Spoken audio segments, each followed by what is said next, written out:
ఏదైతే గవర్నమెంట్ సంబంధించిన అయితే ఇందిరమ్మ ఇళ్ల అప్లికేషన్ అనేది తీసుకోవడం జరిగింది అనమాట. ఈ అప్లికేషన్స్ అన్ని కూడా 3 భాగాలుగా అయితే విభజించడం జరిగింది. L1, L2, L3 అనేది విభజించడం అనేది జరిగింది అనమాట.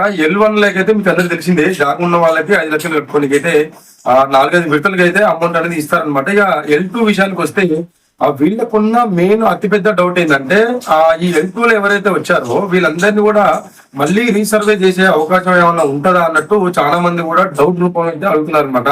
నాకు తెలిసినంత వరకు అయితే ఒకసారి సర్వే అయిన తర్వాత మళ్ళీ అనేది సర్వే అనేది చేపట్టదు అనమాట. ఎందుకంటే గవర్నమెంట్ కూడా చెడ్డ పేరు వస్తున్న ఉద్దేశంలో ఒకసారి చేసిన సర్వేని మళ్ళీ చేయదు. కాకపోతే ఏంటంటే ఫస్ట్ ఎంత మందికి ఇల్లు ఇవ్వాలన్న ఉద్దేశంలో ఎవరికైతే ఫస్ట్ విడతలు కేటాయిస్తారో ఈ ఏదైతే వచ్చిన ఈ ఫస్ట్ లిస్ట్ లో వచ్చిన పేర్లని వాళ్ళని మళ్ళీ ఒకసారి ఏమన్నా వెరిఫికేషన్ చేసే అవకాశం ఉంటదేమో కానీ అందరినీ కూడా మళ్ళీ ఈ వెరిఫికేషన్ అనేది చేయదన్నమాట గవర్నమెంట్ అనేది.